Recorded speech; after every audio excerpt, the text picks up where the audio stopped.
नमस्ते मित्र आणि मैत्रिणींनो, कसे आहात सगळे. महा एक्झाम्स या यूट्यूब चॅनलवर तुमचं पुन्हा एकदा खूप खूप मनापासून स्वागत.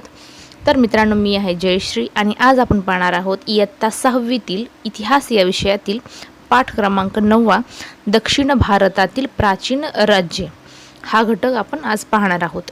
त्याआधी आपण इयत्ता 6वीतीलच इतिहास या विषयातील 1 ते 8 असे पाठ पाहिलेले आहेत.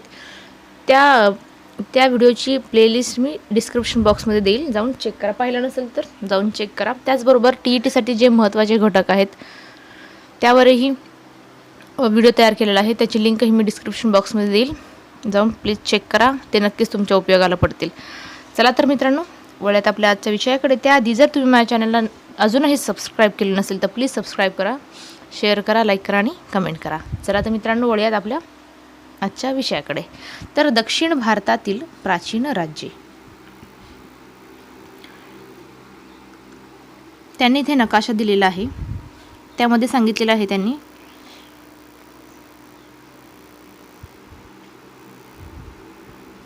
की सातवाहन, त्यानंतर वाकाटक साम्राज्य, त्यानंतर चालुक्य साम्राज्य, त्यानंतर पल्लव, इथे चेर, त्यानंतर पांड्य, चोळ अशी साम्राज्य त्यांनी या साम्राज्याचा नकाशा त्यांनी दिलेला आहे. तर प्रथम आपण चेर, पांड्य आणि चोळ घराणी पाहूया. पहा, चेर, पांड्य आणि चोळ. तर चेर, पांड्य आणि चोळ राजघराणी यांच्याविषयी आपण जाणून घेऊया. बघा, दक्षिणेतील प्राचीन राज्यसत्ता यांचा उल्लेख तत्कालीन साहित्यामध्ये येतो. चेर, पांड्य आणि चोळ या त्या राज्यसत्ता होत्या. या राज्यसत्ता इसवी सनापूर्वीच्या 4थ्या शतकात किंवा त्याही पूर्वीपासून अस्तित्वात होत्या. त्याचा उल्लेख रामायण, महाभारत या महाकाव्यांमध्ये करण्यात आलेला आहे. बघा, चेर, पांड्य आणि चोळ ह्या ज्या राज्यसत्ता होत्या त्या राज्यसत्ता इसवी सनापूर्वीच्या 4थ्या शतकात किंवा त्याआधीही अस्तित्वात होत्या. याचा उल्लेख रामायण आणि महाभारतामध्ये आढळतो. तर तमिळ भाषेतील संगम साहित्यात या 3 राजसत्ता यांचा उल्लेख आहे. पहा, तमिळ भाषेतील संगम साहित्यात या 3ही राज्यसत्तांचा उल्लेख केलेला आहे.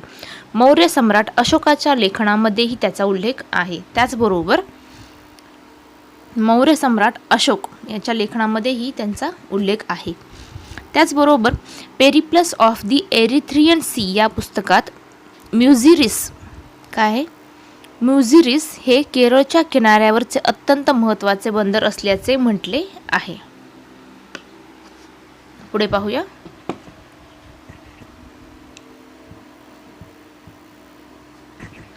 तर हे बंदर चेर राज्यात येत होते.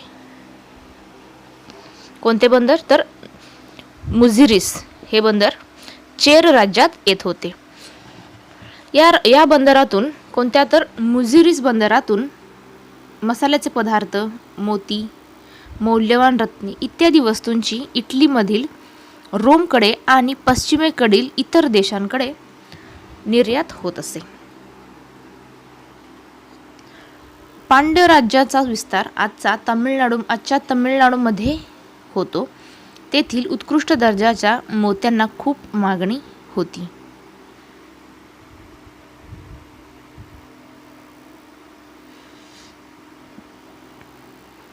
मदुराई ही पांड्यांची राजधानी होती. पांड्यांची राजधानी कोणती होती? तर मदुराई ही पांड्य राज्याची राजधानी होती. प्राचीन चोळाचे राज्य तमिळनाडूतील तिरुचिरापल्लीच्या आसपासच्या प्रदेशात होते. चोळांचे राज्य तमिळनाडूमधील कोठे? तर तिरुचिरापल्लीच्या आसपासच्या प्रदेशात होते. आता आपण पुढे पाहूया पुढचं घराणं. ते सातवाहन राजघराणे.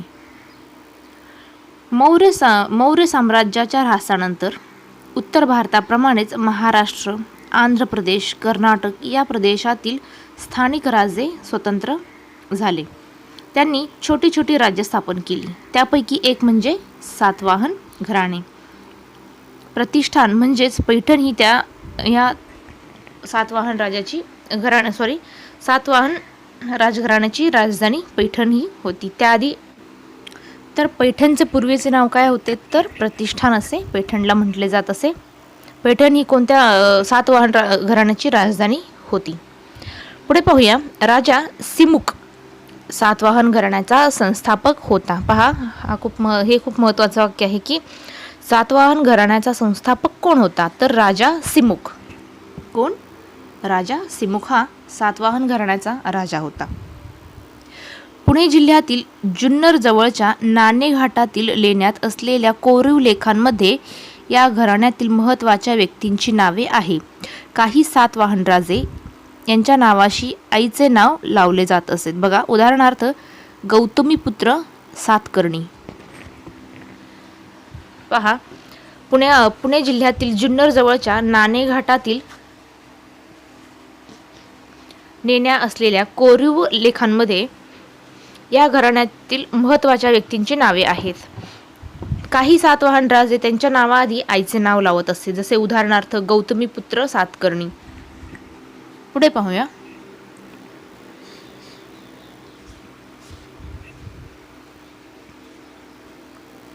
सातवाहन घराण्यातील गौतमीपुत्र सातकर्णी हा राजा विशेष प्रसिद्ध आहे.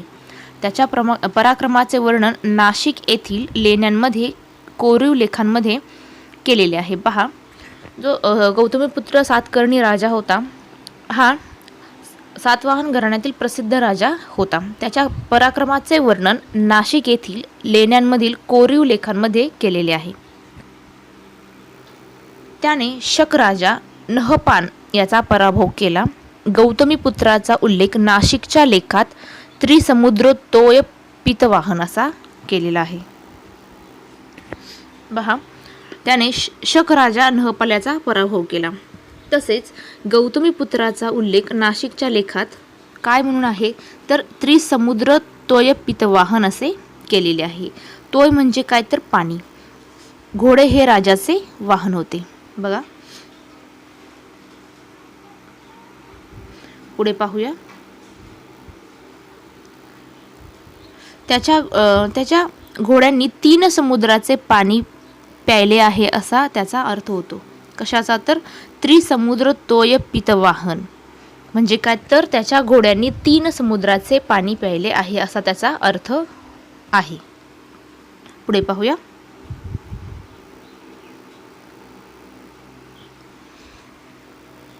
तीन समुद्र म्हणजे अरबी समुद्र, बंगालचा उपसागर आणि हिंदी महासागर. ते 3 समुद्र कोणते तर अरबी समुद्र, बंगालचा उपसागर आणि हिंदी महासागर. त्याच्या काळात सातवाहनाचे साम्राज्य उत्तरेकडे नर्मदा नदीपासून दक्षिणेकडे तुंगभद्रा नदीपर्यंत पसरलेले होते. गाथा सप्तशती हा महाराष्ट्री या प्राकृत भाषेतील ग्रंथ प्रसिद्ध आहे. या ग्रंथात सातवाहन काळातील लोकजीवनाची माहिती मिळते. पहा, सातवाहन काळातील लोकजीवनाची कोणत्या आपल्याला ग्रंथातून मिळते तर गाथा सप्तशती हा महाराष्ट्री या प्राकृत भाषेतील ग्रंथ आहे. या ग्रंथाद्वारे आपल्याला सातवाहन काळातील लोकजीवनाची माहिती मिळते. पुढे पाहूया. सातवाहन काळात भारतीय व्यापारात खूप वाढ झाली. महाराष्ट्रातील पैठण, तेर, भोकरदन, कोल्हापूर या संस्थांना व्यापाराची केंद्र म्हणून विशेष महत्त्व प्राप्त होते. कोणते तर पैठण, तेर, भोकरदन आणि कोल्हापूर. पुढे पाहूया. काही सातवाहन नाण्यांवर जहाजाच्या प्रतिमा आहेत. पहा, जे सातवाहन राज्यातील नाणी होती त्या नाण्यांवर जहाजाच्या प्रतिमा आहेत. तसेच महाराष्ट्रातील अजिंठा, नाशिक, कार्ले, भाजे, कान्हेरी, जुन्नर येथील लेण्यांमधील काही लेणी सातवाहनाच्या काळात खोदलेली आहे. पुढे पाहूया.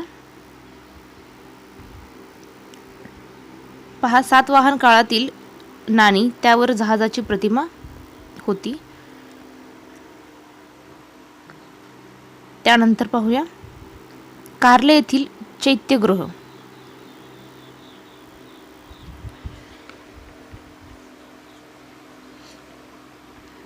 पुढचं घराणं पाहूया, ते आहे वाकाटक घराणे. इसवी सनाच्या 3ऱ्या शतकाच्या सुरुवातीस सातवाहनाची सत्ता झाली.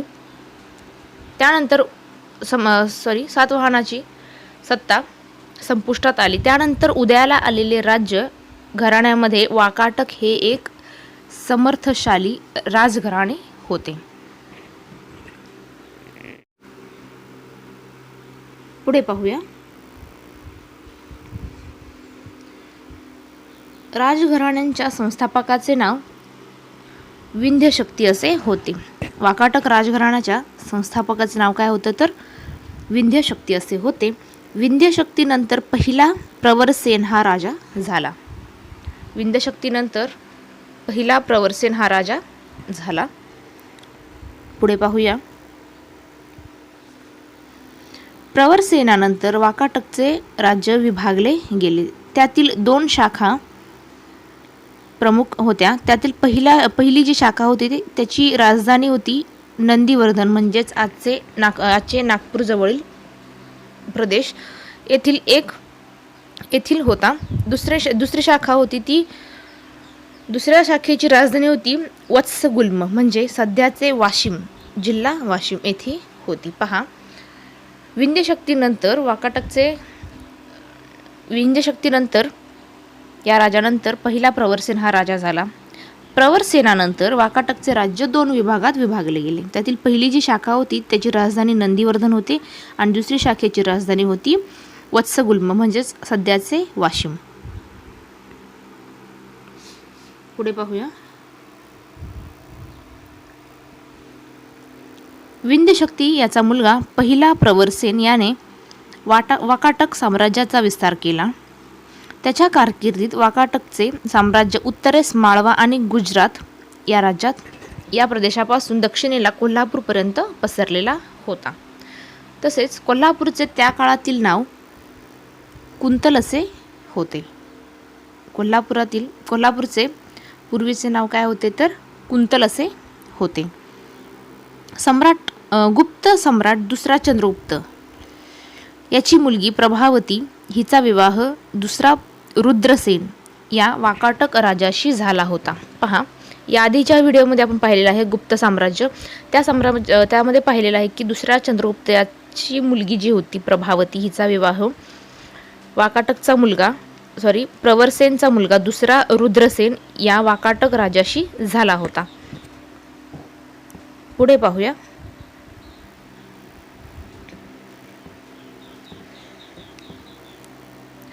हरिसेन हा या वाकाटक राजाचा वराहदेव नावाचा मंत्री होता.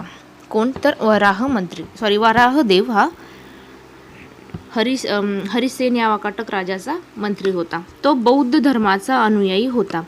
अजिंठा येथील 16व्या क्रमांकाचे लेणी त्याने खोदून घेतलेली आहे. पहा, अजिंठा येथील 16व्या क्रमांकाची लेणी कोणी खोदून घेतलेली आहे तर हरिसेन या वाकाटक राजाचा वराहदेव नावाच्या मंत्र्याने.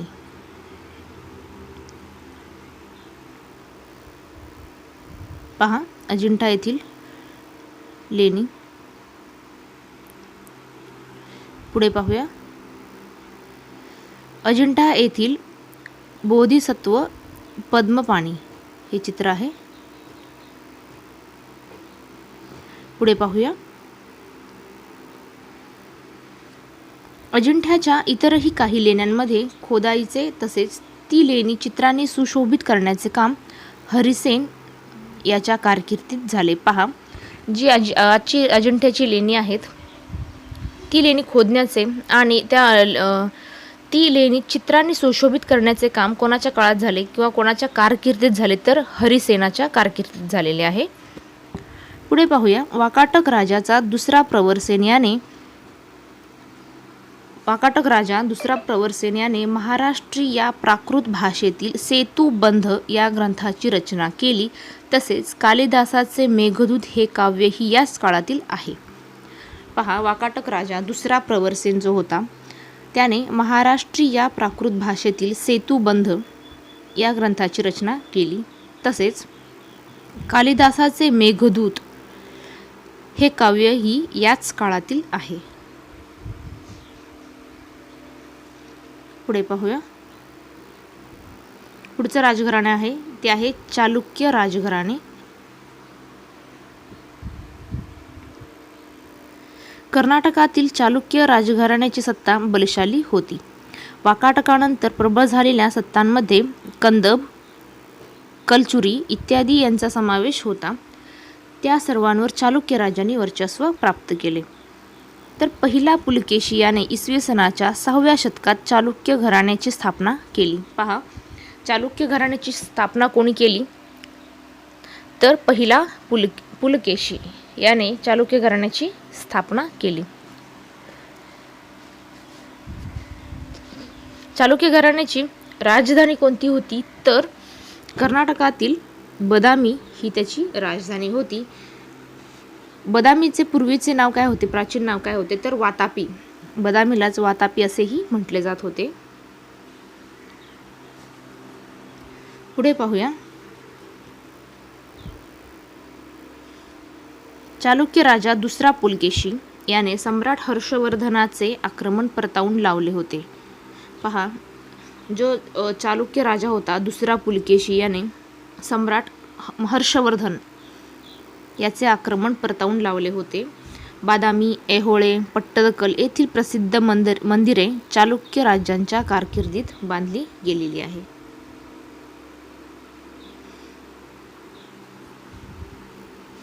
पुढे पाहूया. हे जे चित्र आहे हे पट्टदकल येथील मंदिर आहे.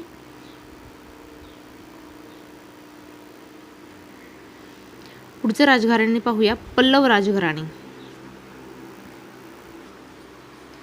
पल्लव राजसत्ता दक्षिण भारतातील एक प्रबळ राजसत्ता होती. तमिळनाडूतील कांचीपुरम ही त्याची राजधानी होती. पहा, पल्लव राजघराण्याची राजधानी कोणती होती तर तमिळनाडूतील कांचीपुरम ही त्याची राजधानी होती. महेंद्रवर्मन हा एक कर्तबगार पल्लव राजा होता. त्याने पल्लव राज्याचा विस्तार केला. तो स्वतः नाटककार होता. कोण तर महेंद्रवर्मन. महेंद्रवर्मनचा मुलगा नरसिंहवर्मनने चालुक्य राजा दुसरा पुलकेशी याचे आक्रमण परतावून लावले. पहा, महेंद्रवर्मनचा मुलगा जो होता त्याचं नाव होतं नरसिंहवर्मन. याने चालुक्य राजा दुसरा पुलकेशी याचे आक्रमण परतावून लावले.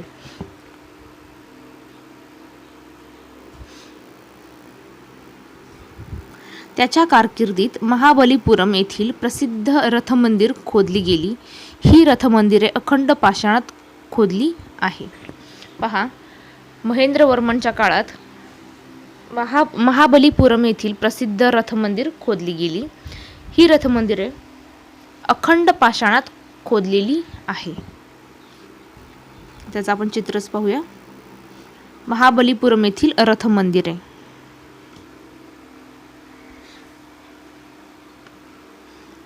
पुढे पाहूया. पल्लव राजांचे आरमार प्रबळ आणि सुसज्ज होते. त्याच्या काळात हा भारताचा आग्नेय आशियातील देशाशी जवळचा संबंध आला. देशांतर्गत आणि देशाबाहेरील व्यापार भरभराटीला आला. युआन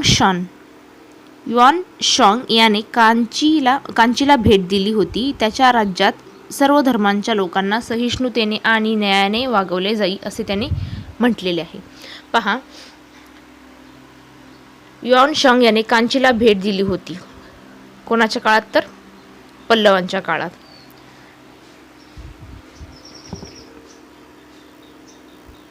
पुढे पाहूया. हे पुढचं चित्र आहे वेरूळ येथील कैलास लेणे.